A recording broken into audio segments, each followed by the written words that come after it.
नमस्कार, स्वागत आपका हरियाणा न्यूज 24 पर। मैं हूं प्रिंस लांबा। अहिरवाल की राजनीति की वो सीट जहां हमेशा से ही अहिर उम्मीदवार को चुना जाता रहा है, जो शुरुआत से कांग्रेस का गढ़ तो रही है, साथ ही 1987 में पहली बार लोकदल के प्रत्याशी ने भी यहां से बाजी मारी थी। इसके अलावा अगर चर्चा करें तो 2 बार यहां से निर्दलीय प्रत्याशी भी विधायक चुने जा सके हैं, जो सन 1982 में पहली बार और 2005 में दूसरी बार निर्दलीय प्रत्याशियों को परस्पर चुना गया था यहां से, वो भी जो है अहिर उम्मीदवार रहे हैं। इसके अलावा 2014 में एक बहुत बड़े बहुमत के साथ पहली बार बीजेपी ने भी इस कांग्रेस की सीट से, जो शुरुआत से कांग्रेस का गढ़ रही है, वहां से बाजी मारी थी। और उस समय बीजेपी की तरफ से प्रत्याशी थी संतोष यादव, जो डिप्टी स्पीकर भी रही हैं। बड़े भारी वोटों से उन्होंने जीत दर्ज की थी, जो अटेली विधानसभा क्षेत्र के चुनावी आंकड़ों के इतिहास में सबसे बड़ी जीत थी। आज उसी विधानसभा क्षेत्र अटेली को लेकर चर्चा करेंगे, आने वाले चुनावी समय को लेकर भी, आने वाले चुनावी समीकरणों को लेकर भी। जो संभावित प्रत्याशी हैं, जो लगातार जनता के बीच पहुंच रहे हैं, लगातार जनता से जनसंपर्क साधने का प्रयास कर रहे हैं, लोगों से जुड़ने का प्रयास कर रहे हैं, तमाम उन चेहरों को लेकर भी चर्चा करेंगे। क्योंकि सुनने में यह आ रहा है, कहा यह जा रहा है, जानकारी यह मिल रही है कि यहां से आने वाले समय में, यानी कि 2024 के विधानसभा चुनाव में कई बड़े चेहरे आपस में चुनाव में टकराते हुए देखने को मिल सकते हैं। यानी कि एक बहुत बड़ा रोमांचक और बहुत ज्वलनशील जो चुनाव यहां का रहने वाला है। चुनावी पारा जो है यहां का कुछ ही समय में बढ़ने वाला है। यह लगातार जो है चर्चाएं तेज है, चर्चाएं चल रही है। इसीलिए चर्चा करना भी बड़ा आवश्यक था और लगातार हम तमाम विधानसभा क्षेत्रों को लेकर इसी प्रकार की चर्चाएं करते रहते हैं। तो आज अटेली को लेकर चर्चा करेंगे और चर्चा की शुरुआत करते हैं 2019 के विधानसभा चुनाव को लेकर। 2019 में बीजेपी के प्रत्याशी रहे सीताराम यादव, जिनके बारे में कहा जाता रहा है कि आरएसएस से जुड़े हुए व्यक्ति हैं, लेकिन साथ ही 2019 के विधानसभा चुनाव में इन्हें राव इंद्रजीत की तरफ से समर्थन मिलता है। एक तरीके से अगर आम भाषा में कहें तो इन्हें राव इंद्रजीत की तरफ से आशीर्वाद मिलता है और इनको टिकट मिल जाती है बीजेपी की तरफ से, और ये चुनाव भी जीत जाते हैं और विधायक बन जाते हैं। हालांकि उससे पहले ये गांव के सरपंच रहे हैं, सरपंच रह चुके हैं गांव के, और सीधे सरपंची से विधानसभा में पहुंच जाते हैं। ये इनके लिए बहुत बड़ी एक उपलब्धि रही है, जिसका श्रेय अक्सर सीताराम यादव, जो हालिया विधायक हटेली विधानसभा क्षेत्र से, वो भी राव इंद्रजीत को देते रहे। अक्सर जब चर्चाएं उनके साथ होती हैं, वो साफ शब्दों में कहते हैं कि राव इंद्रजीत का आशीर्वाद उन्हें मिला, जिसके चलते वो सीधा सरपंची से विधानसभा में पहुंच गए। कहीं ना कहीं इसके पीछे पूरा पूरा हाथ जो है राव इंद्रजीत का रहा है। और ये किसी छुपा नहीं है कि अहिरवाल की राजनीति में राव इंद्रजीत अपना एक अलग और विशेष महत्व रखते हैं। हर विधानसभा क्षेत्र पर उनकी अपनी पकड़, उनके अपने कार्यकर्ता हैं, समर्थक हैं, जो चुनाव को किसी भी समय, किसी भी मिनट में पलट देते हैं। किसी का भी पलड़ा जो है हल्का करके किसी का भी पलड़ा कुछ ही समय में भारी कर सकते हैं, किसी के भी चुनाव में नया मोड़ ला सकते हैं। इतना जो है कहा जाता है कि महत्व रखते हैं राव इंद्रजीत अहिरवाल की राजनीति में। हालांकि इससे पहले की चर्चा करेंगे, लेकिन उससे पहले आपको बताते चले कि 2019 के चुनाव में 18,406 वोटों से सीताराम यादव ने जीत हासिल की थी। उनको टोटल 55,793 वोट मिले थे। वहीं दूसरे नंबर पर ठाकुर अत्तरलाल, जो बीएसपी यानी कि बसपा पार्टी के प्रत्याशी थे, उन्होंने 37,387 वोट हासिल किए थे। हालांकि कांग्रेस की तरफ से प्रयास कर रहे थे, लेकिन टिकट नहीं मिलती है, तो मजबूरन बीएसपी की तरफ से टिकट लेते हैं। और उसके बाद भी बड़ा अच्छा जो है चुनावी टक्कर बीजेपी के कैंडिडेट को, बीजेपी के कैंडिडेट यानी कि सीताराम यादव को देते हैं। तीसरे नंबर पर अगर बात करें सम्राट यादव, जो पूर्व विधायक अनीता यादव के पुत्र थे। कांग्रेस से टिकट का प्रयास था लेकिन नहीं मिलती है, तो जेजेपी ज्वाइन करते हैं और जेजेपी से प्रत्याशी बतौर प्रत्याशी चुनाव लड़ते हैं अटेली विधानसभा क्षेत्र से और 13,191 वोट हासिल भी करते हैं। चौथे नंबर पर अगर बातचीत करते हैं राव अर्जुन सिंह, जिनका हाल ही में निधन हो गया, रामपुरा हाउस से संबंध रखते थे और रामपुरा हाउस की राजनीति भी बड़ा जो है प्रभाव डालती है अहिरवाल की राजनीति पर, बड़ा एक विशेष महत्व रखती है अहिरवाल की राजनीति में रामपुरा हाउस की राजनीति। और रामपुरा हाउस से संबंध रखते हैं राव अर्जुन सिंह, जिनका अभी हाल ही में निधन हो गया। उन्होंने 2019 का विधानसभा चुनाव जो है अटेली विधानसभा क्षेत्र से लड़ा, जहां उन्हें 9238 वोट प्राप्त हुए। कांग्रेस की तरफ से उन्हें टिकट मिली थी, कांग्रेस के वो प्रत्याशी थे।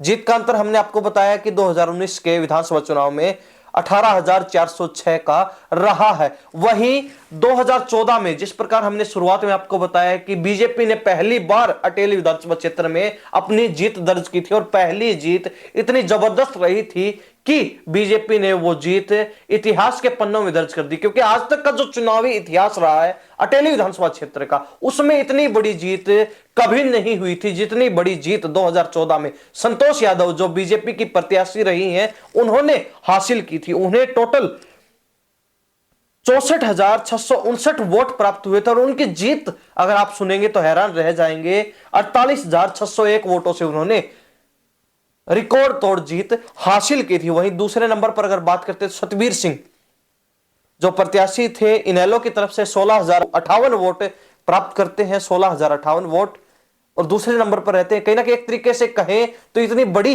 रिकॉर्ड तोड़ जीत के आगे सभी प्रत्याशियों की जमानत जब्त रही 2014 के चुनाव में। तीसरे नंबर पर रवि चौहान जो निर्दलीय प्रत्याशी थे, निर्दलीय कैंडिडेट थे, 11,361 वोट प्राप्त करते हैं।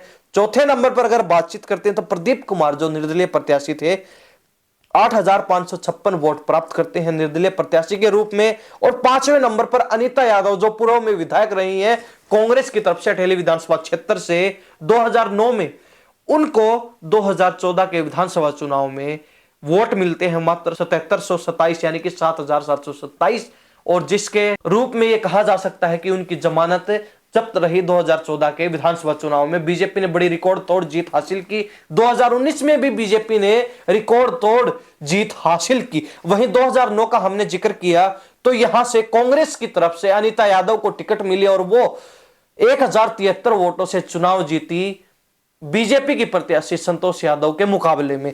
वहीं 2005 में अगर बात करते हैं तो यहां से निर्दलीय प्रत्याशी नरेश यादव ने बाजी मारी थी, जिन्होंने नरेंद्र सिंह को जो कांग्रेस के प्रत्याशी थे उनको हराया था 5956 वोटों से। तो ये चुनावी आंकड़े जो है पूर्व के रहे हैं अटेली विधानसभा क्षेत्र के। लेकिन विशेष बात यह है कि यहां से एक बार लोकदल के प्रत्याशी ने जीत दर्ज की, 2 बार निर्दलीय प्रत्याशी जो है बाजी मार चुके हैं। उसके अलावा 2014 में पहली बार बीजेपी ने बाजी मारी। लेकिन इसके अलावा अगर बात करते हैं तो हमेशा से कांग्रेस के प्रत्याशी ने यहां से जीत दर्ज की है। एक तरीके से कांग्रेस का गढ़ जो है अटेली विधानसभा क्षेत्र रहा है। यह बड़ी जो है विशेष बात है यहां पर। लेकिन अब वर्तमान स्थिति की बातचीत करते हैं तो कौन से नेता ऐसे हैं, कौन से चेहरे ऐसे हैं, कौन से नाम ऐसे हैं जो लगातार भागदौड़ कर रहे हैं। अगर बीजेपी की तरफ से बातचीत की जाए तो सीताराम यादव स्वाभाविक है प्रत्याशी होने, क्योंकि हालिया विधायक हैं बीजेपी की तरफ से। 2019 में उन्होंने चुनाव जीता था अटेली विधानसभा क्षेत्र से।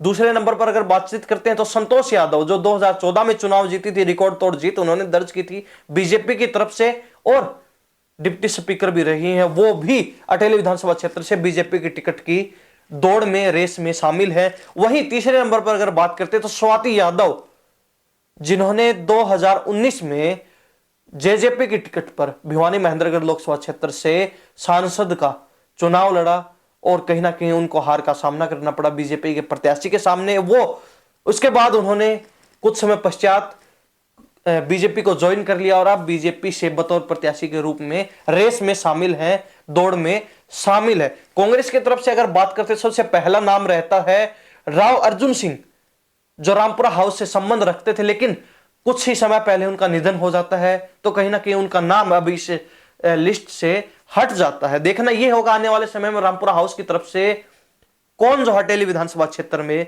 प्रत्याशी हो सकता है। लेकिन इसके अलावा अगर चर्चा करें तो राव नरेंद्र सिंह जिन्होंने 2009 में नारनौल विधानसभा क्षेत्र से हरियाणा जनहित कांग्रेस से चुनाव जीता था, लेकिन उसके बाद वो कांग्रेस में शामिल हो जाते हैं और स्वास्थ्य मंत्री का कार्यकाल भी अपना बिताते हैं 2009 में। अब वो अटेली विधानसभा क्षेत्र से सक्रिय हो चुके हैं और लगातार जो है ऑफिस खोल लिया उन्होंने, ऑफिस की शुरुआत कर दी और लगातार जनता से संपर्क साधने का प्रयास करें, जनता से मिलने जुलने का प्रयास करें, लगातार अपनी सरगर्मियां तेज कर रहे हैं और कांग्रेस के टिकट की डिमांड कर रहे हैं अटेली विधानसभा क्षेत्र से। तीसरे नंबर पर अगर बातचीत करते हैं तो पूर्व विधायक अनीता यादव, जो 2009 में अटेली विधानसभा क्षेत्र से कांग्रेस की विधायक रही हैं। बीच में जो है 2019 के अगर विधानसभा चुनाव की चर्चा करें तो उन्होंने जेजेपी ज्वाइन कर ली थी और अपने बेटे को चुनाव लड़वाया था 2019 का अटेली विधानसभा क्षेत्र से जेजेपी की टिकट पर, लेकिन उसके चुनाव के कुछ समय पश्चात दोबारा से उन्होंने कांग्रेस को ज्वाइन कर लिया और अब की बार बतौर प्रत्याशी अटेली विधानसभा क्षेत्र से चुनाव लड़ने की मंशा कर रही है कांग्रेस की तरफ से। तो ये जो कांग्रेस के नाम है, वही जेजेपी की बात करते हैं तो हमने बताया सम्राट यादव जो अनीता यादव के बेटे हैं, वो 2019 में यहां से जेजेपी के प्रत्याशी रहे, लेकिन अब उन्होंने कांग्रेस को ज्वाइन कर लिया है। तो देखने वाली बात यह होगी जेजेपी की तरफ से यहां पर कौन जो है प्रत्याशी आने वाले समय में होने वाला है।